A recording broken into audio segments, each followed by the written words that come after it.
സ്വത്ത് അള്ളാഹുവിൻ്റെതാണ്. അള്ളാഹുവിന്റെ കുടുംബക്കാരാണ് നമ്മുടെ നാട്ടിലുള്ള പാവപ്പെട്ടവർ. അവരെ ഒരിക്കലും അവഗണിക്കാൻ പാടില്ല. കാശുള്ളവരോ അള്ളാഹു അവരെന്റെ ജോലിക്കാരാണ്, അവരെ കൊണ്ടാണ് ഞാൻ ജോലി ചെയ്യിപ്പിക്കുന്നത്.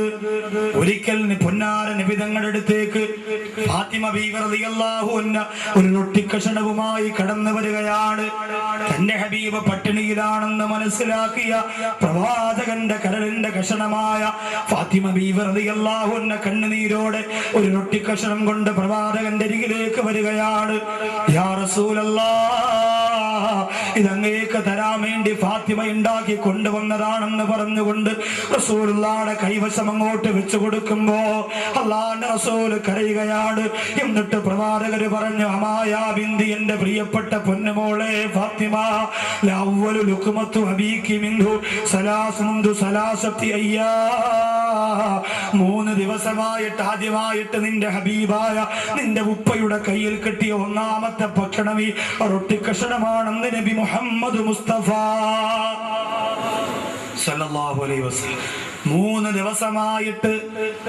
ദിവസമായിട്ട് ആദ്യമായിട്ട് നിന്റെ ഉപ്പയാകുന്ന ഹബീബിന്റെ കയ്യിൽ കിട്ടിയ ഒന്നാമത്തെ ഭക്ഷണം ഈ റൊട്ടിക്കഷണമാണെന്ന് അല്ലാഹുവിന്റെ റസൂല് പറയുമ്പോൾ ഫാത്തിമ ബീവി റളിയല്ലാഹു തആല അൻഹ പൊട്ടിക്കരയാൻ തുടങ്ങി. എന്നിട്ടോ ഒരിക്കൽ ആയിഷ ബീവി റളിയല്ലാഹു അൻഹയുടെ വീട്ടിലേക്ക് സഹാബികൾ ചെല്ലുകയാ.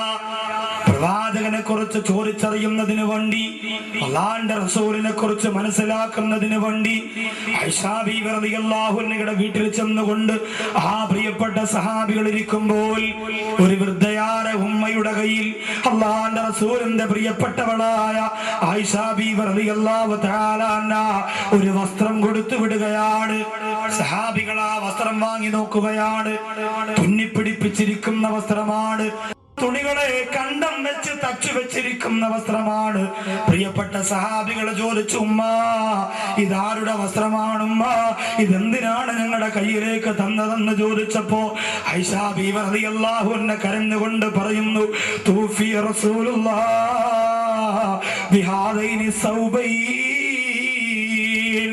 അല്ലാഹുവിന്റെ റസൂൽ സല്ലല്ലാഹു അലൈഹി വസല്ലമ തങ്ങൾ വഫാത്താകുമ്പോ ഈ വസ്ത്രമാണ് ധരിച്ചിരുന്നത്. സഹാബികളെ, നബി തങ്ങൾ വഫാത്താകുമ്പോ അല്ലാഹുവിന്റെ റസൂൽ ലോകത്തിൽ നിന്ന് വിട പറയുമ്പോൾ ഈ വസ്ത്രമാണ് ധരിച്ചിരുന്നത് എന്ന് അല്ലാഹുവിന്റെ റസൂലിനെ കുറിച്ച് ആയിഷ ബീവി റളിയല്ലാഹു അൻഹ പറഞ്ഞു കൊടുക്കുമ്പോ പൊട്ടിക്കരഞ്ഞുകൊണ്ട് സഹാബികൾ ആ വസ്ത്രത്തെ വാരിപ്പടർന്നു പോരെങ്കിൽ ലോകത്തിന്റെ നാലുകൾ പാവപ്പെട്ടവർക്ക് പണം കൊടുക്കാ മനസ്സ് കാണിച്ച, ഉള്ളവരുടെ സ്വത്തിൽ നിന്ന് സാധുക്കൾക്ക് വേണ്ടി പണം ചെലവഴിക്കാൻ വേണ്ടി മനസ്സ് കാണിച്ച ലോകത്തിന്റെ നായകനെ നബി മുഹമ്മദ് മുസ്തഫ സല്ലല്ലാഹു അലൈഹി വസല്ലമ തങ്ങൾ മരണപ്പെടുന്ന വഫാത്താകുന്ന സമയത്ത് അല്ലാഹുവിന്റെ ഹബീബിന്റെ ശരീരത്ത് ധരിച്ചിരുന്ന വസ്ത്രമുണ്ടല്ലോ, ആ വസ്ത്രം പല കഷണം തുണികൾ കൊണ്ട് തുന്നിച്ചേർത്തിരുന്നതാണെന്ന് ആയിഷ ബീവി റളിയല്ലാഹു അൻഹ പറഞ്ഞു കൊടുക്കുമ്പോ, എന്റെ പ്രിയമുള്ളവര്, പാവപ്പെട്ടവർക്ക് വേണ്ടി കട്ടപ്പെട്ടതിന്റെ പേരില്, സാധുക്കൾക്ക് വേണ്ടി കട്ടപ്പെട്ടതിന്റെ പേരില് അവസാനം ഒരു നല്ല വസ്ത്രം പോലും ധരിക്കാ അല്ലാഹുവിന്റെ ഹബീബിനുണ്ടായിരുന്നില്ല. ഓർക്കുമ്പോ നിങ്ങൾ പ്രവാചകൻ ഒരിക്കലും മദീനയുടെ മുറ്റത്തിരുന്ന് കരഞ്ഞുകൊണ്ടിരിക്കുകയാ. അല്ലാഹുവിന്റെ റസൂലിന്റെ കണ്ണീര് കണ്ടപ്പോ ബഹുമാനപ്പെട്ട ഉസ്മാൻ ഇബ്നു അഫ്ഫാൻ റളിയല്ലാഹു അൻഹു അരികിലേക്ക് ചെല്ലുകയാ. അല്ലാഹുവിന്റെ റസൂൽ എവിടെ എന്തിനാ കരയുന്നത്? ലോകത്തിന്റെ നായകൻ പറഞ്ഞു, ഉസ്മാൻ, ഞാനൊരു പാവപ്പെട്ട യതീമക്കളെ കണ്ടിട്ട് വരികയാ. 2 യതീമക്കളെ ഞാൻ കണ്ടിട്ട് വരികയാണ്. അവരെ കണ്ടിട്ട് അവർക്കൊരു സമാധാനത്തിന് വേണ്ടിയിട്ട് ഞാനൊരു ശ്രമം നടത്തി. ഒറ്റക്ക് അല്ലാഹുവിന്റെ ഹബീബ് സല്ലല്ലാഹു അലൈഹി വസല്ലമ തങ്ങൾ, സാധു സംരക്ഷണ സമിതികളില്ല, യുവജന സമിതികളില്ല, ലോകത്തിന്റെ നായകൻ മാത്രമാണ്. ബഹുമാനപ്പെട്ട ഉസ്മാൻ ഇബ്നു അഫ്ഫാൻ റളിയല്ലാഹു അൻഹുവിനോട് പറഞ്ഞു, ഉസ്മാനെ, ഞാൻ ആ യതീമക്കളുടെ വീട്ടിലേക്ക് ചെന്നപ്പോൾ അവർക്കൊരു വല്ലാത്ത പരാതി, അവർക്കൊരു വല്ലാത്ത സങ്കടം. എന്റെ വീട്ടിന്റെ അപ്പുറത്ത് നിൽക്കുന്നവർക്ക് ഈന്തപ്പന തോട്ടങ്ങളുണ്ട്. ആ ഈന്തപ്പന തോട്ടത്തിൽ പഴുത്തു നിൽക്കുന്ന കാരക്ക, പഴുത്തു നിൽക്കുന്ന നിൽക്കുന്ന ഈത്തപ്പഴം അല്ലാഹുവിന്റെ റസൂലേ, ഞങ്ങൾക്ക് ഒന്നുപോലും അയാൾ വിള ഇങ്ങനെ പറിച്ചെടുക്കുമ്പോ തരാറില്ല, ഒന്നുപോലും തരാറില്ല. നമുക്ക് വാപ്പയില്ലാത്തവരാ നബിയെ, ഈ വീട്ടിന്റെ അകത്ത് നമ്മൾ നിത്യ പട്ടിണിയാണ് റസൂലേ. അതുകൊണ്ട് അതിൽ നിന്ന് ഒരു മരമെങ്കിലും അള്ളാന്റെ ഹബീബെ ഞങ്ങൾക്ക് ആരെങ്കിലും വാങ്ങി തന്നിരുന്നെങ്കിൽ അഭിമാനത്തോടെ ഞങ്ങൾക്കുള്ളതാന്ന് പറഞ്ഞ് ആ ഈത്തപ്പഴം ഞങ്ങൾക്ക് പറിച്ച് കഴിക്കാമായിരുന്നു. അള്ളാന്റെ റസൂല് പോയി ആ തോട്ടത്തിന്റെ മുതലാളി ആരെന്നറിയാൻ പോയി. ആരാ പോകുന്നത്? പാവപ്പെട്ടവന്റെ മനസ്സറിഞ്ഞ ലോകത്തിന്റെ നായകനെ നബി മുഹമ്മദ് മുസ്തഫ സല്ലല്ലാഹു അലൈഹി വസല്ലമ തങ്ങളാണ്. സാധുക്കളുടെ മനസ്സിന്റെ നൊമ്പരം സ്വന്തം നൊമ്പരമായി AMSന്റെ പ്രിയപ്പെട്ട മക്കൾ ഏറ്റെടുക്കുന്ന പോലെ ആര് കരഞ്ഞാലും കണ്ണീര് തുടച്ചുകൊണ്ട് മദീനയുടെ മുറ്റത്തിൽ നിന്ന് പറഞ്ഞു വിട്ട പരിശുദ്ധ കണ്ണുകൾ നിറഞ്ഞു. അല്ലാഹുവിന്റെ റസൂൽ ചെന്ന് നോക്കുമ്പോൾ അതൊരു മുനാഫിഖായ മനുഷ്യന്റെ വീടാണ്. ആ തോട്ടം മുനാഫിഖായ മനുഷ്യന്റെതാണ്, ആ വീട് മുനാഫിഖായ മനുഷ്യന്റെതാണ്. പൊന്നാര നബിതങ്ങൾ ആ മനുഷ്യനോട് പറഞ്ഞു, ഈ തോട്ടം എനിക്ക് തരുമോ എന്ന് ചോദിച്ചു. കാശ് തരാം, ഈ തോട്ടം നിങ്ങൾ എനിക്ക് തരുമോ എന്ന് ചോദിച്ചു. മുനാഫിഖായ മനുഷ്യന് മനസ്സിലായി അല്ലാഹുവിന്റെ റസൂൽ ഇത് വാങ്ങിയിട്ട് പാവപ്പെട്ടവർക്ക് കൊടുക്കാൻ വേണ്ടിയിട്ടാണ് മനസ്സിലായി. മുനാഫിഖായ മനുഷ്യൻ 10 തോട്ടത്തിന്റെ വിലയാണ് ചോദിച്ചത്. ഒരു തോട്ടത്തിന്റെ വിലക്ക് ഒരു തോട്ടത്തിന്റെ ഈന്തപ്പനയ്ക്ക് പകരമായിട്ട് 10 ഈന്തപ്പന തോട്ടത്തിന്റെ വില ചോദിച്ചപ്പോ അല്ലാഹുവിന്റെ റസൂലിന്റെ കയ്യിൽ എവിടെന്നാ കാശ്? പ്രിയമുള്ളവരെ, ആ തോട്ടം വാങ്ങിയെടുക്കാൻ ഹബീബ് കരഞ്ഞുകൊണ്ട് മടങ്ങി വന്നു.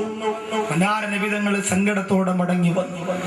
ആ സമയത്ത് ഉസ്മാൻ ഇബ്നു അഫ്ഫാൻ റളിയല്ലാഹു അൻഹു പ്രവാചകന്റെ കണ്ണുനീര് തുടച്ചുകൊണ്ട് പറയുന്ന, നബിയേ, അല്ലാഹുവിന്റെ അനുഗ്രഹം കൊണ്ട് ഈ പാവപ്പെട്ട ഉസ്മാൻ അല്ലാഹു പണം തന്നിട്ടുണ്ടല്ലോ നബിയേ. സഹാബികൾ വെച്ച് അല്പസ്വല്പം സാമ്പത്തികമല്ല കൊടുത്തിട്ടുള്ള ആള് ഉസ്മാൻ ഇബ്നു അഫ്ഫാൻ. കരഞ്ഞുകൊണ്ട് പറഞ്ഞ റസൂലേ, എനിക്കല്ലാഹു പണം തന്നിട്ടുണ്ടല്ലോ. അങ്ങയുടെ കൽബിനെ വേദനിപ്പിച്ച, അങ്ങയുടെ കണ്ണ് പൊട്ടി ഒരു കണ്ണുനീരൊടുകാർ കാരണക്കാരായ ആ പാവപ്പെട്ട അനാഥ മക്കൾക്ക് ആ തോട്ടം ഞാൻ വാങ്ങിച്ചു കൊടുക്കാം നബിയേ. ഉസ്മാൻ ഇബ്നു അഫ്ഫാൻ റളിയല്ലാഹു അൻഹു പാവപ്പെട്ടവർക്ക് വേണ്ടി അത് ഏറ്റെടുത്തപ്പോൾ അല്ലാഹുവിന്റെ റസൂലിന്റെ നെഞ്ചകത്തിലേക്ക് ഉസ്മാൻ ഇബ്നു അഫ്ഫാൻ റളിയല്ലാഹു അൻഹുവിനെ ചേർത്ത് വെക്കുകയാണ്. അല്ലാഹുവിന്റെ റസൂൽ സല്ലല്ലാഹു അലൈഹി വസല്ലമ തങ്ങൾ പ്രിയപ്പെട്ട ഉസ്മാനോട് പറഞ്ഞു, ഉസ്മാൻ, നിനക്ക് ആഖിറത്തിൽ അല്ലാഹു പരമോന്നതമായ വിജയം തരാൻ വേണ്ടി കണ്ണുനീരോട് ഈ പ്രവാചകൻ നിനക്ക് വേണ്ടി അല്ലാഹുവിനോട് ആവശ്യപ്പെടുമെന്ന് പറഞ്ഞു പോയെങ്കിൽ AMSന്റെ പരിപാടിക്ക് വന്ന് മുമ്പിൽ ഒരുമിച്ച് കൂടി നിൽക്കുന്ന പ്രിയപ്പെട്ടവരെ, 4 പെൺമക്കളെ കെട്ടിക്കുന്നതിന് 5 പെൺമക്കളെ കെട്ടിക്കുന്നതിന് 50 ലക്ഷം രൂപയോളം ആവശ്യം വരുന്ന എന്റെ പ്രിയപ്പെട്ട സംഘാടകരുടെ മുന്നിൽ ഇരുന്നുകൊണ്ട്, ഈ നിറഞ്ഞ മജ്‌ലിസിൽ ഇരുന്നുകൊണ്ട് ഞാൻ ചോദിക്കുകയാ, ഒരു മടിയും കൂടാതെ ഒന്നാലോചിക്കാൻ പോലും മനസ്സ് വെക്കാറ് അല്ലാഹു തന്നതല്ലേ, അല്ലാഹു തന്ന സമ്പത്തല്ലേ, അല്ലാഹു ഒരുക്കി തന്നതല്ലേ, ആ പടച്ചവന് തിരിച്ചെടുക്കാനുള്ള കഴിവുണ്ടെന്ന് മനസ്സിലാക്കി RCCയെ മനസ്സിന്റെ അകത്ത് കണ്ടുകൊണ്ട് തിരുവനന്തപുരം ജില്ലയുടെ കല്ലറക്കെടുത്ത് പാകിസ്ഥാൻ മുക്കിൽ 16 വയസ്സ് മാത്രമുള്ള 60 ദിവസത്തിനകത്ത് മരിച്ചു പോകുമെന്ന് ഡോക്ടർമാര് പറഞ്ഞ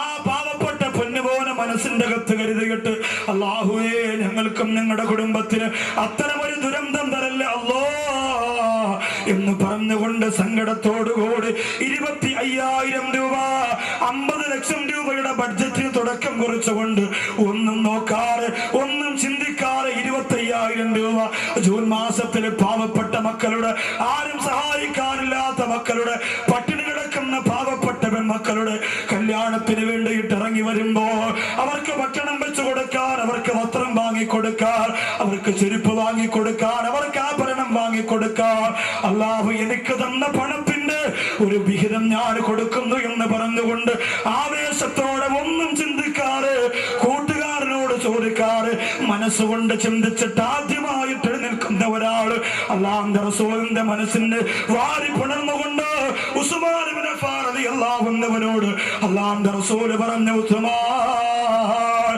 രണ്ട് മക്കളുടെ കണ്ണീരപ്പോ ആ ഈന്തപ്പനത്തോട്ടം വാങ്ങിച്ചു കൊടുക്കാമെന്ന് പറഞ്ഞ എന്റെ പ്രിയപ്പെട്ട ഉസ്മാനെ, പരലോകത്ത് വിജയത്തിന് വേണ്ടി നിനക്ക് ഞാൻ അള്ളാഹുവോട് ആവശ്യപ്പെടുമെന്ന് പറഞ്ഞെങ്കിൽ ആ പ്രവാചകൻ ഇഷ്ടപ്പെട്ട വെള്ളിയാഴ്ച രാവിലെ 11 സലാത്ത് ചൊല്ലി കൽബ് പൊട്ടി തേങ്ങിക്കരഞ്ഞുകൊണ്ട് ഈ സലസരിയുന്നുകൊണ്ട് ദുആ ചെയ്യുമ്പോ ഒന്നാമത്തെ ആളാരാണ്? ഒന്നും നോക്കണ്ട, പടച്ചോനാണ് തരുന്നത്. തന്ന സ്വത്ത് മുഴുവൻ ഒരു സെക്കൻഡ് കൊണ്ട് നശിച്ചു.